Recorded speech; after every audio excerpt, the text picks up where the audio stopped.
Hey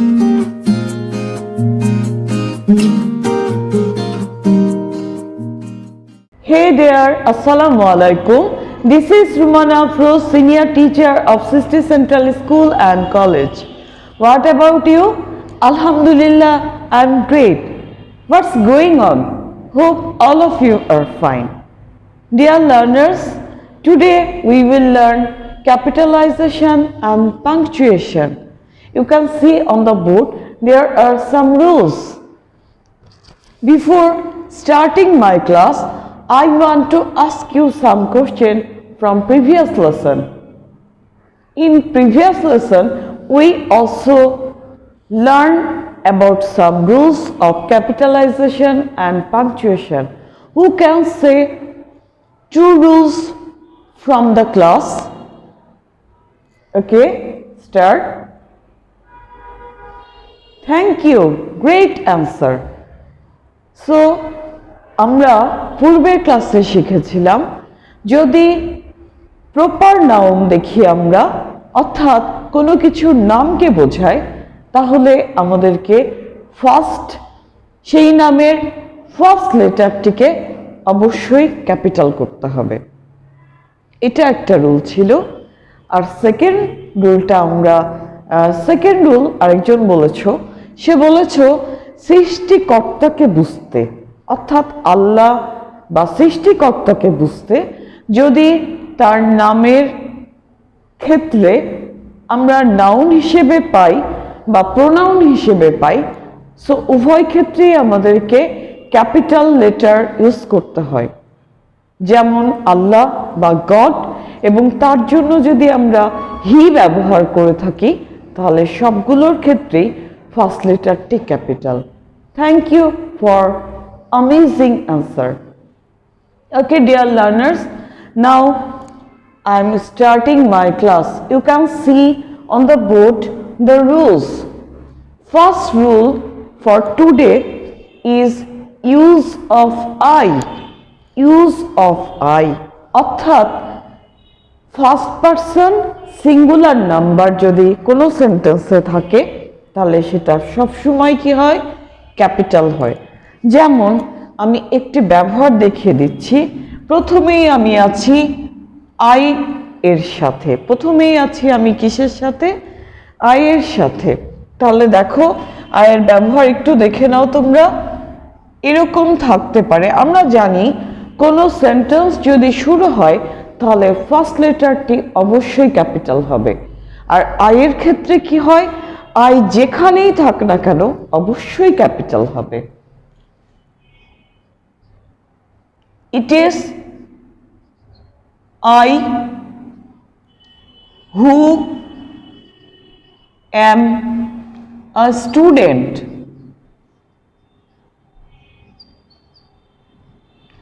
তোমরা দেখতে পাচ্ছ আমি নাম্বার 1 দিয়ে দিলাম, অর্থাৎ এই নাম্বার 1 নিয়ে আমি ডিসকাস করছি। তোমরা দেখতে পাচ্ছ আই কোথায় আছে? ইট ইজ এর পরে আছে, কিন্তু তারপরেও আই ক্যাপিটাল। এইটাই হচ্ছে রুল।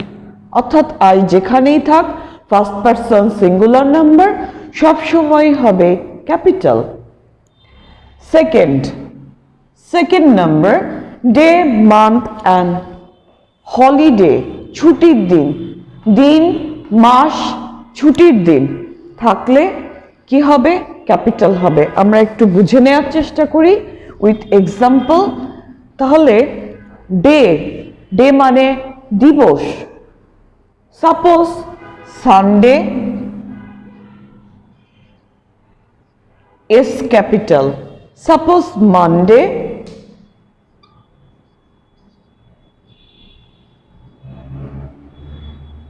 M capital, etcetera. অর্থাৎ দিনের নামের ক্ষেত্রে ফার্স্ট লেটারটা কি হবে? ক্যাপিটাল। এরপরে আমি চলে যাচ্ছি মান্থ। সেকেন্ডে আমি লিখেছি মান্থ, মাসের নাম। অর্থাৎ যখন আমরা মাসের নাম লিখব, যেমন মার্চ, যেমন মে, তোমরা দেখতে পাচ্ছ এগুলো ক্যাপিটাল লেখা হয়েছে। এরপরে হলিডে লেখা আছে। What's the meaning of holiday? Thank you. Holiday হচ্ছে ছুটির দিন। যেগুলো আমাদের জাতীয় ছুটির দিন সেগুলোর ক্ষেত্রে আমরা কি করি? ফার্স্ট লেটারটা ক্যাপিটাল করে দিই। একটা এক্সাম্পল আমি দিয়ে দিচ্ছি, দেখো। হলিডের ক্ষেত্রে আমি এখানে অবলিক দিয়ে দিলাম। হলিডের ক্ষেত্রে আমরা কি দিতে পারি? May Day, May Day. তাহলে তোমরা দেখতে পাচ্ছ মে ডে, মে দিবস, এরকম আরো কিছু হলিডে রয়েছে। সেগুলোর ক্ষেত্রে আমরা প্রত্যেকটা ওয়ার্ডের ফার্স্ট লেটার কি দেই? ক্যাপিটাল। তাহলে এইটা ছিল আমাদের number 2 rule. Now we are in number 3, direct speech or direct speech. Whatever you say, both are correct. দেখো, যখন আমরা ন্যারেশনের ক্ষেত্রে ডাইরেক্ট স্পিচ দেখতে পাই তখন শুরুতেই ইনভার্টেড কমার শুরুতেই ফার্স্ট লেটারটি কি হয়? Capital. It is always capital. That means reported speech শুরুতে ফার্স্ট লেটারটি ক্যাপিটাল। যেমন what do you say? What do you say? Question mark, inverted comma, close. তোমরা দেখতে পাচ্ছ ফার্স্টে ওয়াটের ওয়ার্ডটা হচ্ছে ওয়াট, ফার্স্ট লেটারটি আমরা দেখতে পাচ্ছি কি দেয়া আছে? Capital, what, inverted comma. Number 4, abbreviation, সংক্ষিপ্তকরণ।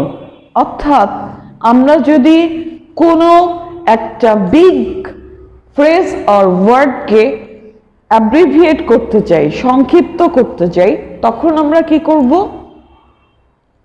অবশ্যই প্রত্যেকটাই ক্যাপিটাল দিব। একটু খেয়াল করো। যেমন এল বি, যেমন বি এ, এক্সেট্রা। যেমন জে এস সি, এক্সেট্রা। তোমরা দেখতে পাচ্ছ প্রত্যেকটাতেই কি আছে? ক্যাপিটাল করা হয়েছে। অর্থাৎ এগুলোর নির্দিষ্ট মিনিং রয়েছে। সেগুলোর এই ধরনের ওয়ার্ড আমরা যখন কোনো সেন্টেন্সে পেয়ে থাকি তখন আমরা কি করি? প্রত্যেকটাই ক্যাপিটালে দিয়ে দিই। ওকে, দেখো এবার নর্থ সাউথ ইস্ট ওয়েস্ট। এটা দ্বারা আমি কিন্তু কোনো দিকের নাম বোঝাচ্ছি না। নর্থ সাউথ ইস্ট ওয়েস্ট এটা দিয়ে আমি কোনো দিকের নাম বোঝাচ্ছি না। অর্থাৎ আমি কি বোঝাচ্ছি? যদি আমি কোনো নির্দিষ্ট এলাকায় বসবাস করি বা নির্দিষ্ট এলাকাকে নিয়ে বলি বা নির্দিষ্ট এলাকার কোনো বিষয় নিয়ে বলি, যেমন আমাদের দেশের পশ্চিমে, আমাদের দেশের উত্তরে, এরকম নির্দিষ্ট এলাকাকে নিয়ে বলি, সেই ক্ষেত্রে হবে প্রত্যেকটাই কি? ক্যাপিটাল। আদারওয়াইজ এগুলো কিন্তু স্মল হয়। অর্থাৎ I lived in my previous 5 years in the east, এরকম হতে পারে সেন্টেন্সটা। দেখো,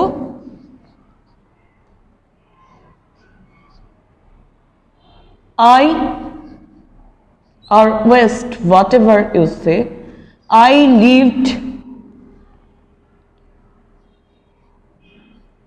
my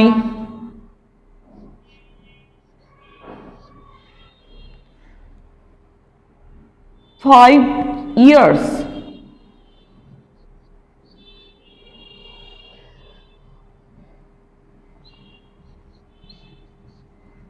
in the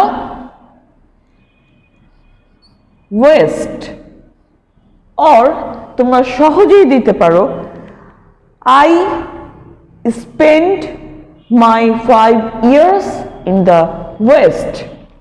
both are correct. অর্থাৎ তুমি জীবনের 5 বছর কোথায় কাটিয়েছো?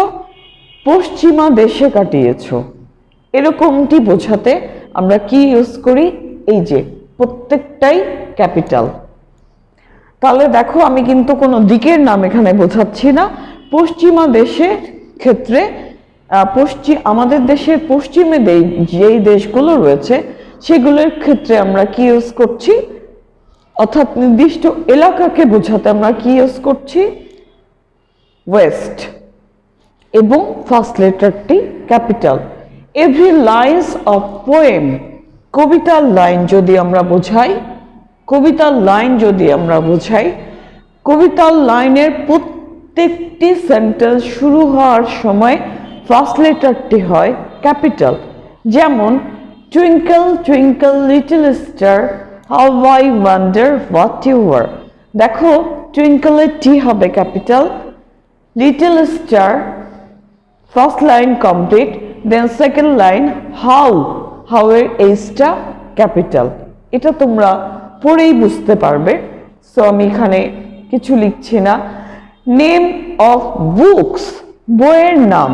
যখন আমরা কোনো বইয়ের নাম লিখব তখন অবশ্যই ফার্স্ট লেটারটি ক্যাপিটাল। যেমন কি কি হতে পারে? বইয়ের নাম তো অনেক রয়েছে, হ্যামলেট, ম্যাকবেথ এক্সেট্রা। এই বইগুলোর প্রত্যেকটার ফার্স্ট লেটার কি হয়? Capital. 7 Hamlet, it is a famous book of Shakespeare.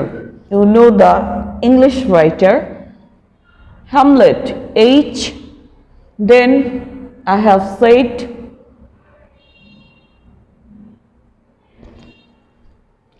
Hamlet or anything else, যে কোনো ছোট বা বড় বই যেটারই নাম হোক না কেন সেটার ফার্স্ট লেটারটি কি হয়? অবশ্যই ক্যাপিটাল হয়। ওকে, দ্যাটস অল ডিয়ার লার্নার্স। রুলগুলো ছিল আমাদের এগুলো আজকের জন্য। এরপর আমরা চলে যাচ্ছি একটা প্যাসেজকে সলভ করতে। Okay guys, you can see a passage on the board. Now we will solve it. Very easy and simple to solve. Dear learners, at first you have to read the passage. অবশ্যই তোমাকে প্রথমে প্যাসেজটি পড়ে বুঝতে হবে যে আসলে তুমি প্রশ্নটা কি পেয়েছো। এটা কি একটা জেনারেল প্যাসেজ অথবা প্যাসেজ ন্যারেশন টাইপ প্যাসেজ? তোমাকে দুটোই একবার এই প্যাসেজটি পড়ে আইডেন্টিফাই করে নিতে হবে। তাহলে আমরা শুরুতেই দেখতে পাচ্ছি I have got GPA 5 in the JSC examination, said Samia. Samia বলেছিল congratulations, what do you intend to do now? I want to study in science group. I will try to get GPA 5 in the SSC examination, Samia replied. তাহলে আমরা দেখতেই পাচ্ছি এখানে এই প্যাসেজটি হচ্ছে narration type. So আমাদেরকে খুব কেয়ারফুলি এখানে ক্যাপিটাল লেটার এবং পাংচুয়েশন মার্ক ইউজ করতে হবে। তোমরা জানো জেনারেল প্যাসেজের তুলনায় প্যাসেজ ন্যারেশনে পাংচুয়েশন মার্কের ব্যবহারটা বেশি, সো একটু কেয়ারফুলি ইউজ করতে হবে। তাহলে আমরা দেখি এখানে স্পিকার সামিয়া, স্পিকারকে সামিয়া আমরা বুঝতেই পারছি। লিসেনার যদি কেউ উল্লেখ নাও থাকে নো প্রবলেম, আমরা লিসেনারের স্পিচে খুব সুন্দরভাবে ক্যাপিটাল লেটার এবং পাংচুয়েশন মার্ক ব্যবহার করে নিব। কে আছে, কোনো নাম আছে কি না এটা আমাদের দেখার বিষয় না, অর্থাৎ আমরা ধরে নিব কেউ একজন আছে। কে আছে না আছে নেম দেয়া না থাকলে no problem, nothing to worry. দেখো এবার একটু আগে আমি তোমাদেরকে রুলে শিখিয়েছি আই অলওয়েজ ক্যাপিটাল, এই যে আই কে ক্যাপিটাল করে দিলাম। I have got GPA, GPA, GPA, grade point average. আচ্ছা দেখো জিপিএ 5, তাহলে শুরুতেই ইনভার্টেড কমা আমরা ইউজ করলাম, GPA 5 in the JSC junior school certificate. এইগুলো আমরা আজকে শিখেছি। কোনো একটা বড় টার্মকে সংক্ষিপ্ত করতে আমরা এরকম ক্যাপিটাল লেটার ইউজ করে থাকি, JSC junior school certificate examination. Said Samia, তাহলে সেইডের পরে সেইডের আগে হবে একটা কমা আর ইনভার্টেড কমাটা হবে close. Said Samia, Samia is here speaker. Samia কি? সামিয়া স্পিকার। তোমরা দেখতে পাচ্ছ এই জন্য সামিয়ার ফার্স্ট লেটার ক্যাপিটাল, অর্থাৎ প্রপার নাউন হলেই, আমরা এর আগে শিখেছি প্রপার নাউন হলেই ফার্স্ট লেটারটা হয় ক্যাপিটাল। Full stop. এর পরে দেখো কংগ্রাচুলেশন, কংগ্রাচুলেশন সি অবশ্যই ক্যাপিটাল ফার্স্ট লেটার সেন্টেন্সের, কংগ্রাচুলেশন। তারপরে কি হবে? একটা নোট অফ এক্সক্লেমেশন, অভিনন্দন জানানো হচ্ছে। তাহলে এইখানে আমরা দেখতে পাচ্ছি এটা কারো স্পিচ ছিল, সেই নেমটা এখানে উল্লেখ নেই, এই জন্য আমরা কি করছি, ফার্স্ট লেটারটি ক্যাপিটাল দিয়ে দিলাম। এরপরে অবশ্যই নোট অফ এক্সক্লেমেশনের পরে ফার্স্ট লেটারটি কি হয়? ক্যাপিটাল হয়। What do you intend to do now? তুমি কি এখন তাহলে কি করতে চাও?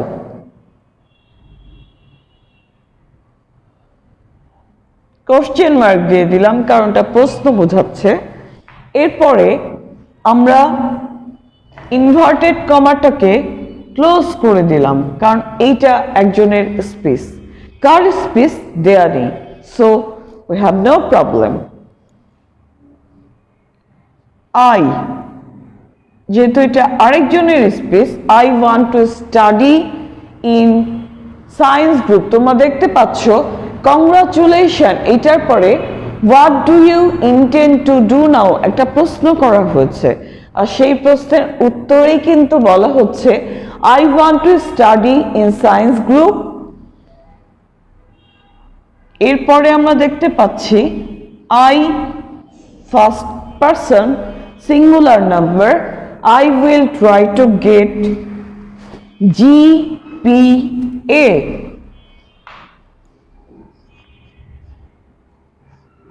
grade point average, সংক্ষিপ্ত করে GPA। এরপরে দেখো 5 in the SSC, in the SSC examination, comma, inverted comma close, Samia replied, Samia কি করছে? উত্তর দিচ্ছে।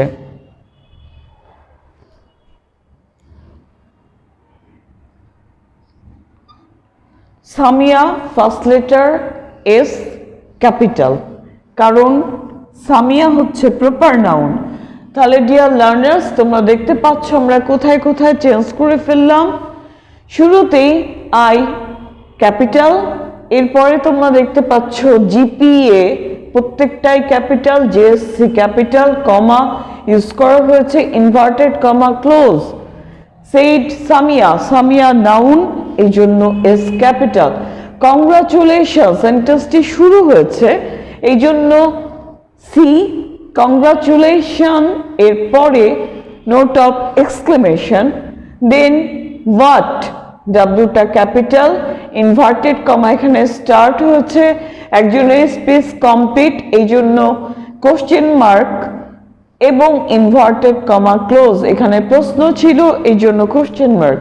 তারপরে দেখো I first letter first person এবং সেন্টেন্সের first letter capital inverted comma start I want to study in science group full stop I will try to get GPA এই যে জিপিএ 5 ইন দ্য জেএসসির ক্ষেত্রেও যেমন এসএসসির ক্ষেত্রেও তেমন same rule SSC examination Samia আবারও প্রপার নাউন এস ক্যাপিটাল তারপরে দেখো শেষে full stop very easy and simple সহজেই আমরা অ্যান্সার দিয়ে দিতে পারি সো দুই ধরনের কোশ্চেন থাকবে general and passage narration type no problem if you know the rules it is very easy for you. Dear learners, have you any problem? No. If you have any problem, you can contact me.